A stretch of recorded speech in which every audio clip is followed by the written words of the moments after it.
igreja, boa noite. Glória a Deus pela vida de cada um de vocês. Estamos começando, a ministração da palavra do terceiro culto de hoje. Eis-me aqui de Isaías, um personagem bíblico muito conhecido do Antigo Testamento como o profeta messiânico, mais profetizou sobre a vinda do nosso Messias. Estamos finalizando essa série, como o apóstolo falou hoje pela manhã, uma série que veio para ficar na fonte, onde nos leva a estudar sobre alguns personagens da Bíblia que às vezes a gente passa tão rapidamente por eles. Obrigado. Tão rapidamente por eles, mas tem sempre uma história, uma chave para destravar nas nossas vidas, Nessa noite eu vou falar sobre o profeta Isaías. Ele profetizou na terra de Judá, no rei de Judá, entre os séculos 8 e 7 a.C. E o significado do nome Isaías é um significado muito, muito importante. O Senhor é salvação. Ele era casado e tinha ao menos 2 filhos que a Bíblia cita. Ele profetizou por cerca de 60 anos e aconselhou 4 reis de Judá: o rei Uzias, o rei Jotão, Acaz e Ezequias. Alguns estudiosos relacionam Isaías com o rei Uzias em um grau de parentesco, talvez eles tenham sido primos. Mas certamente Isaías era um homem influente, e ele vinha de uma família influente. Ele profetizou num período em que o povo de Israel estava passando por uma apostasia. O povo não queria e não fazia a adoração a Deus verdadeiramente. Se nós vemos no capítulo 1 de Isaías, vai dizer que aquilo que o povo estava fazendo perante a Deus era abominação. Que eles estavam levando ofertas, sacrifícios, mas aquilo estava cheio de iniquidade. Então o profeta Isaías era levantado num tempo em que era necessário pregar o juízo de Deus sobre aquele povo. E parece que é uma coisa comum dos profetas do Antigo Testamento. Todos eles, em certa forma, pregavam num momento em que o povo queria, ou muitas vezes já estava longe de Deus. Mas a mensagem dos profetas sempre foi: retorne para o Deus da nossa salvação. Então Isaías, nesse contexto, ele é chamado para pregar, para profetizar a redenção ao povo. Então, eu acho maravilhoso, porque quando nós lemos o livro de Isaías, toda vez que nós vemos um juízo tremendo de Deus contra o povo, quando nós lemos o nome do livro, nós sabemos o que ele está dizendo: Deus é salvação, o Senhor é salvação. Ainda que a palavra seja profetizada como um juízo, mas o nome diz Isaías, que significa o Senhor é salvação. Então, mesmo que venha a palavra para que retorne a conduta, ele está dizendo para a gente qual o caminho. Está dizendo que Deus é a nossa salvação. Então nós vamos ler. Fiz uma breve apresentação sobre Isaías. Nós vamos ler o capítulo que talvez seja um dos mais conhecidos, Isaías capítulo 6, do versículo 1 a 8. Eu estou usando a versão King James atualizada.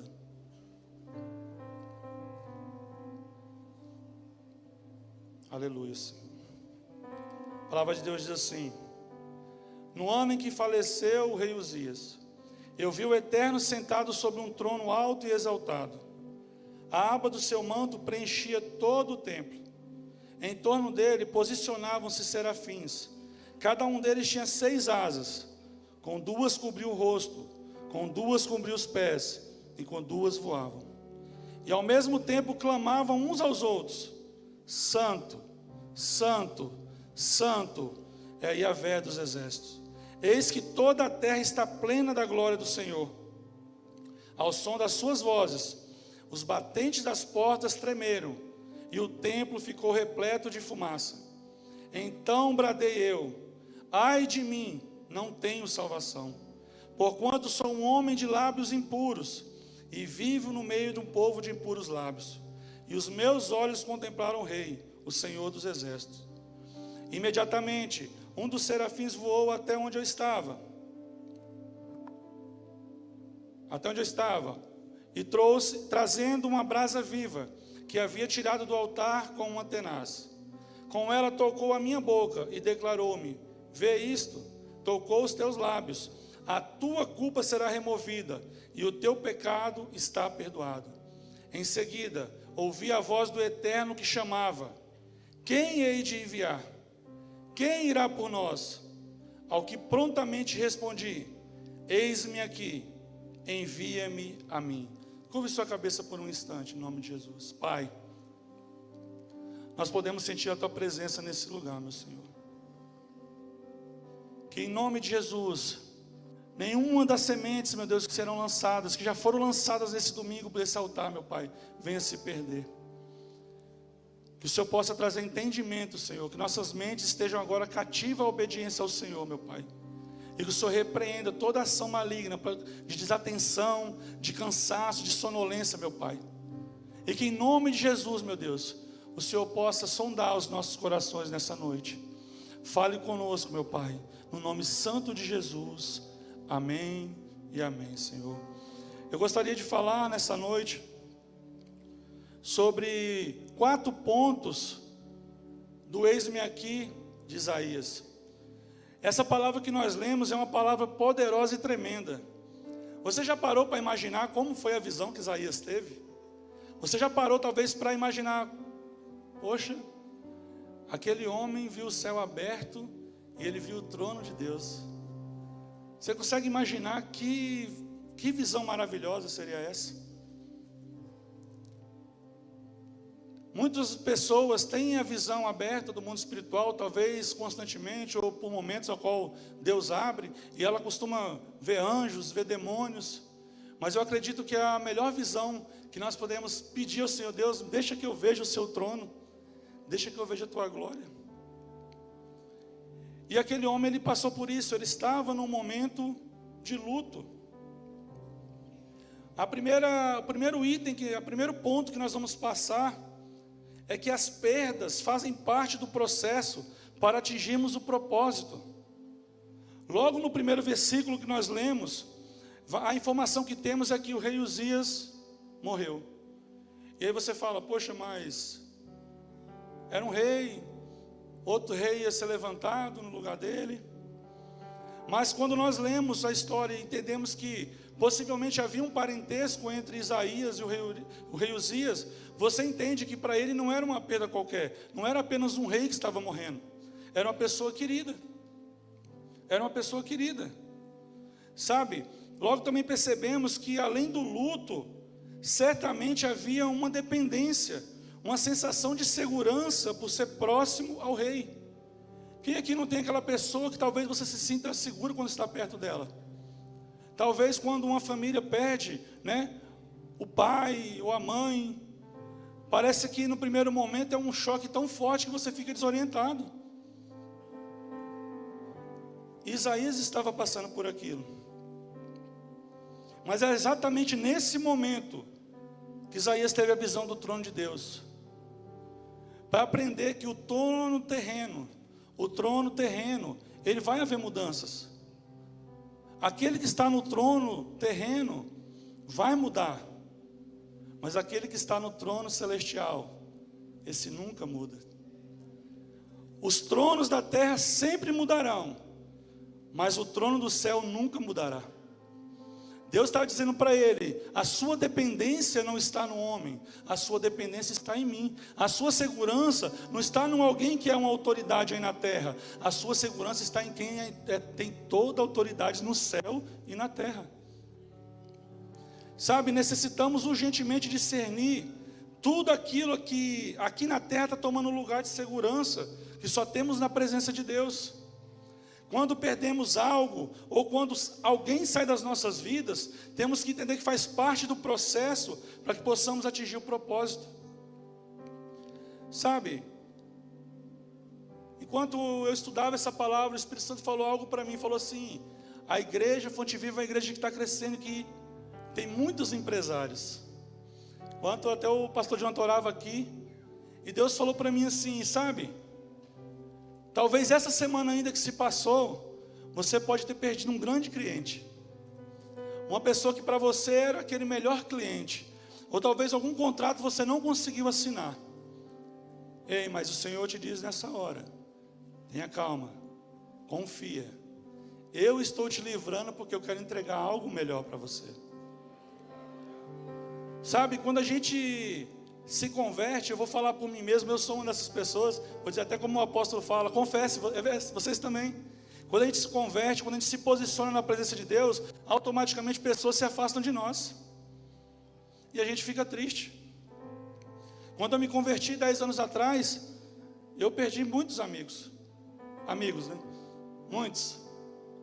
Estavam em casa no final de semana, na churrascada, na bebedeira. Mas quando a gente começa a se alimentar daquilo que vem de Deus, as pessoas se afastam da gente. Muitas pessoas se afastam da gente. Sabe? E eu escutei uma frase um dia que me fez pensar muito sobre isso. Que dizia assim: não reclame das pessoas que saíram da sua vida. Deus ouve o que elas falam de você quando você não está perto. Deus, Ele escuta o que as pessoas falam de nós quando nós não estamos perto.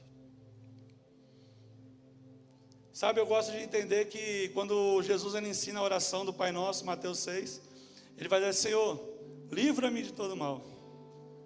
Sabia que tem pessoas que fazem mal para a gente? Tem pessoas que fazem mal para a gente. Mas eu sou tão grato a Deus que, da mesma forma que tantas pessoas se afastaram de mim, Deus não deixou que eu ficasse triste. Ele colocou outras pessoas para se aproximar de mim. Ele me deu uma família. Ele me mostrou que eu não estava sozinho. Então, Isaías ele passa por esse momento de luto, mas ele tem uma visão magnífica do trono de Deus. O segundo ponto: o que está sentado no trono continua sendo santíssimo.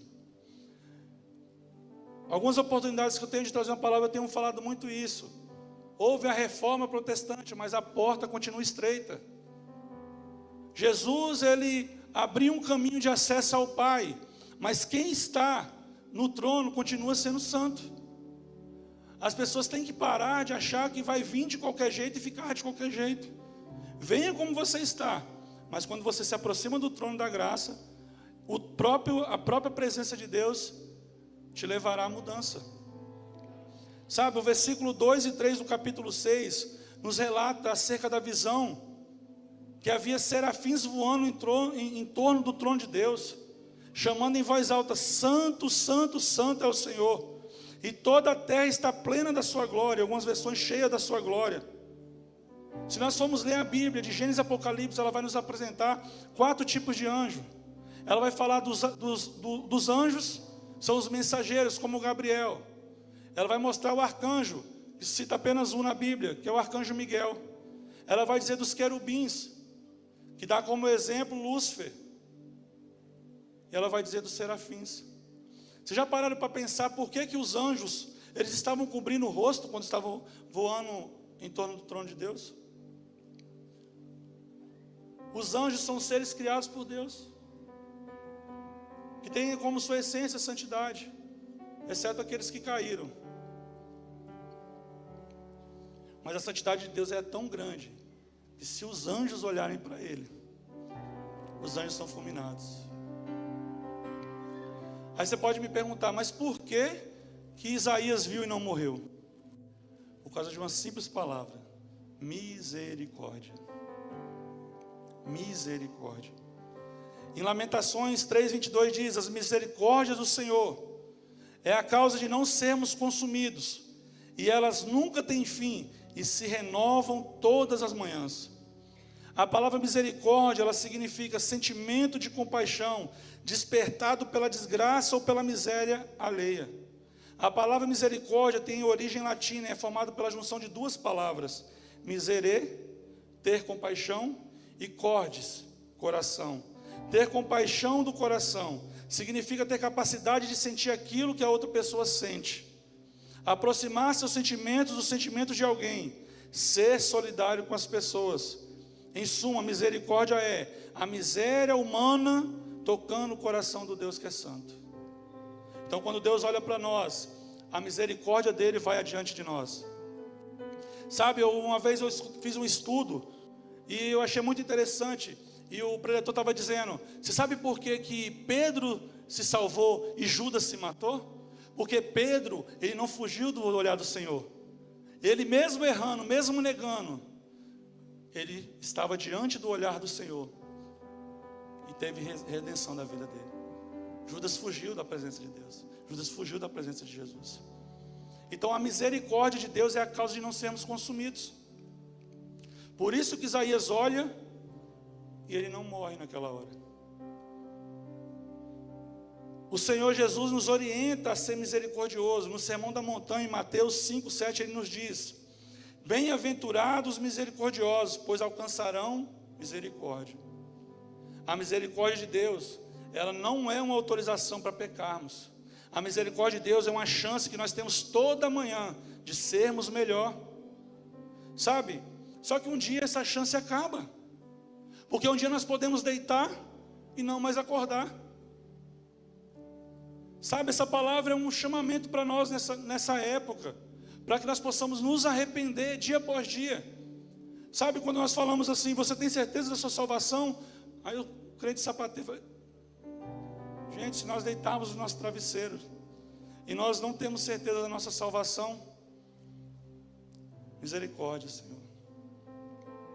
Misericórdia, Senhor.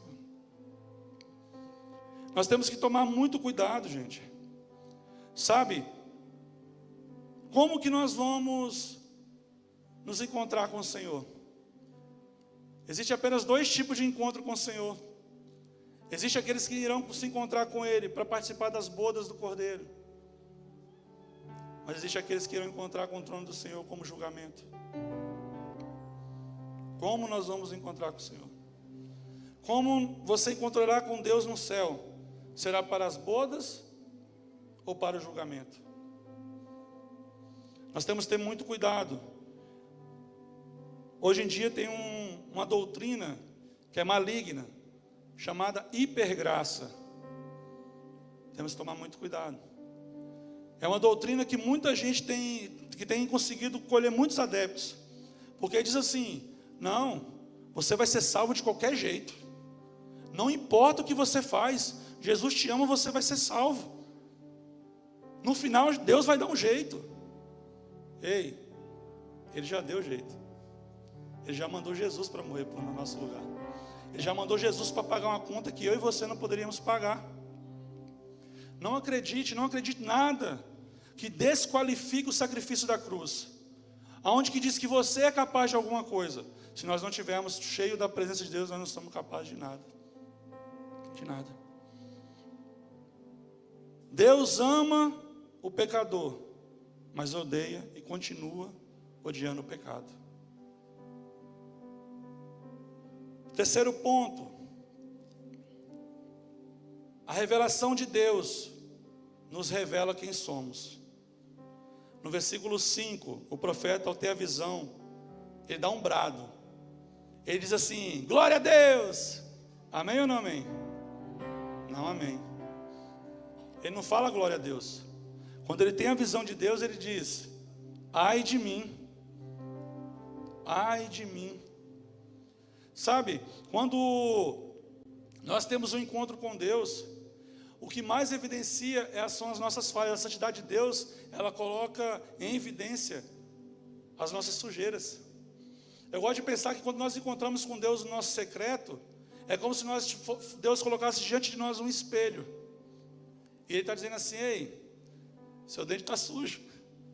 Sabe quando você vai para uma festa, você vai ali numa confraternização, e você passa a festa inteirinha com uma casca de feijão no dente, ninguém te fala, ninguém te avisa. É isso que a presença de Deus nos mostra.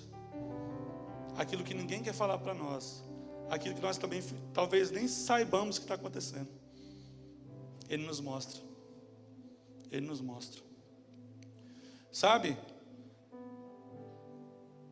A santidade de Deus mostra a sujeira das nossas atitudes. Imagina, você consegue imaginar um homem que tem o nome Deus é salvação, ele grita: eu não tenho salvação. É a palavra, nós lemos isso aqui. Ele diz: ai de mim, eu não tenho salvação. Sabe o que é isso, gente? Vamos trazer para os nossos dias. É a pessoa que está todo domingo aqui, culto das 9, culto das 17, culto das 19. Em breve vai ter o 4º culto. Mas quando há uma revelação tremenda de Deus para a vida dele, ele não consegue glorificar. Sabe? É triste. É triste, mas talvez seja uma realidade. Quando aquele homem cujo nome significa Deus é salvação, ele grita: eu não tenho salvação. A intimidade da presença de Deus irá te mostrar que o seu cargo, o seu título, os seus diplomas, o seu nome não tem valor algum se você não estiver diante do trono da graça de Deus. O que nos garante a nossa entrada no céu não é quantas faculdades ou quantas pós-graduação eu fiz, não é quantos títulos eu recebi, não é quantos campeonatos eu ganhei, mas é quanto tempo eu permaneci e permaneço na presença de Deus.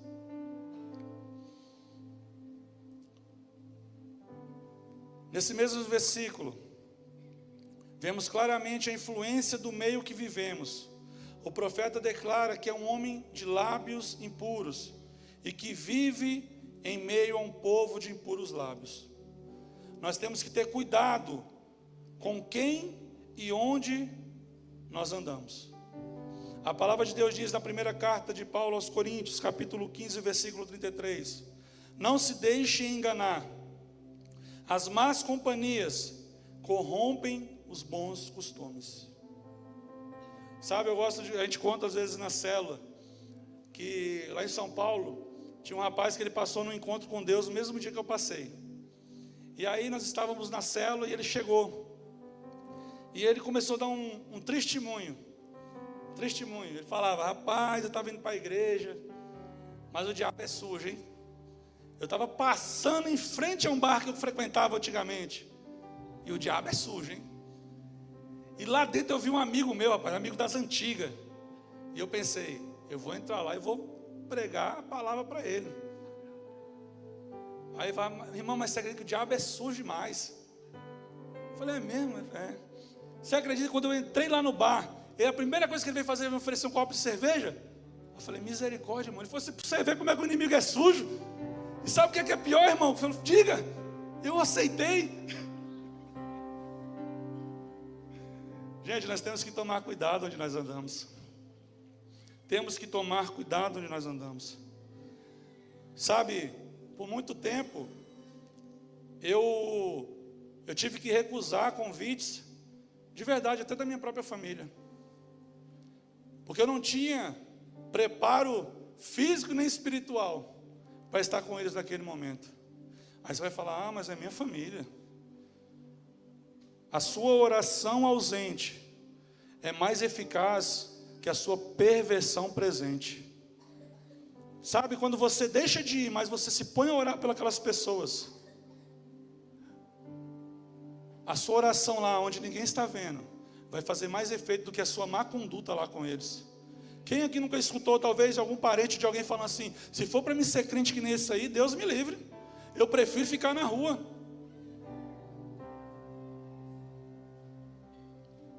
O profeta Isaías, ele disse: eu sou um homem de lábios impuros e vivo no meio de um povo de puros lábios. Sabe, ele estava reconhecendo qual que era a fraqueza dele.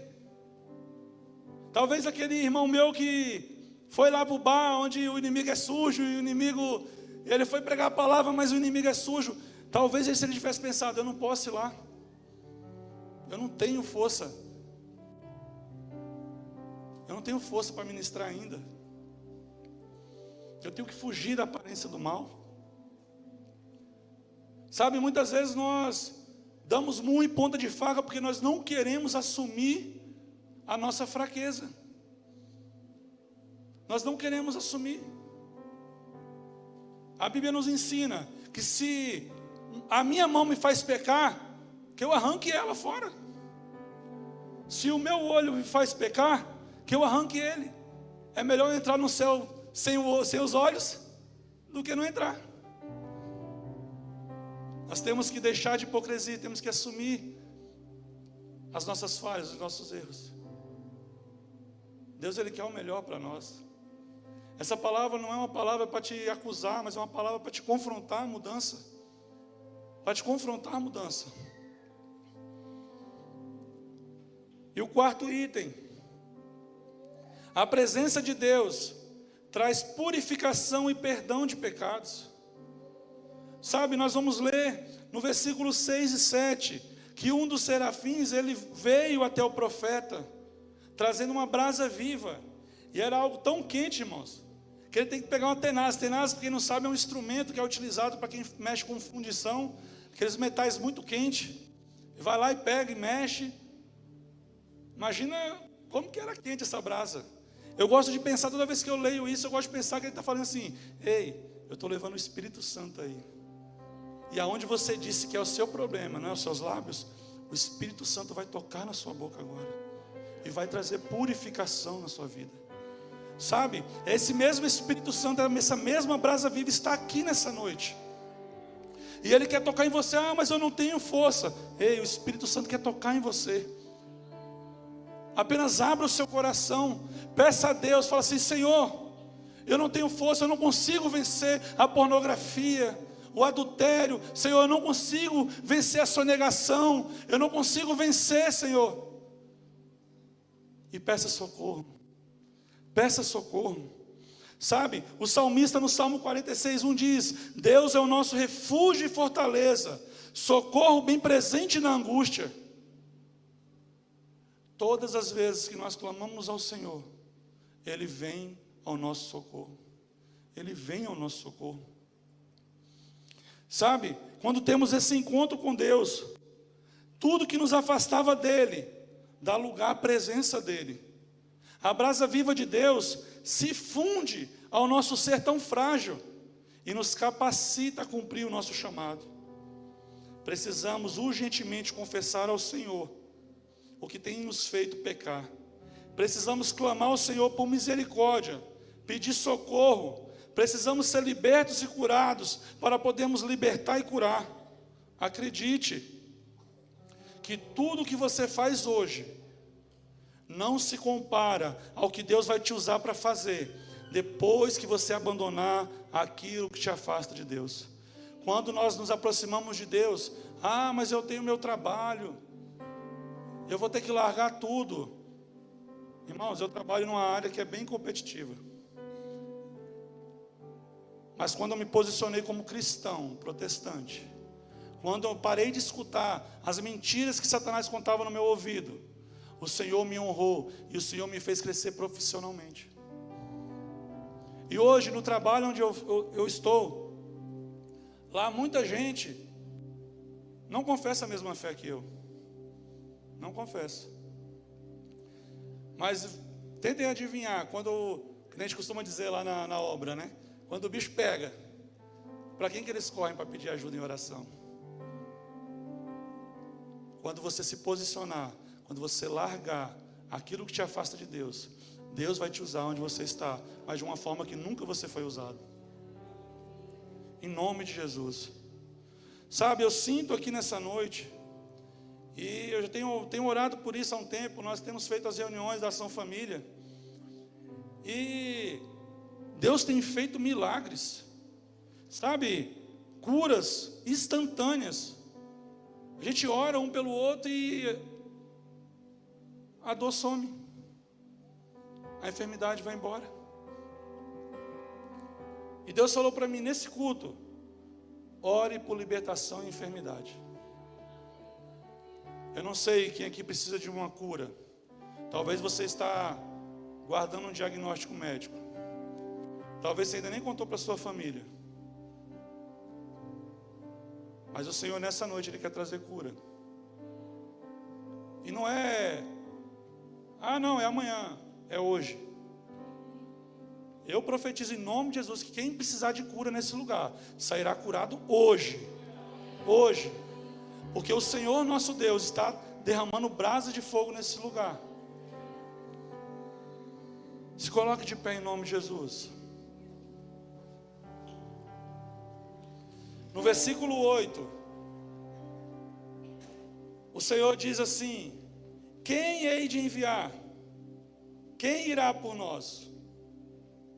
E a nossa resposta, a resposta da igreja hoje tem que ser: eis-me aqui, Senhor, envia-me a mim. Não envie outro, Senhor, não envie outro no meu lugar. Eu estou aqui, Senhor, me envia.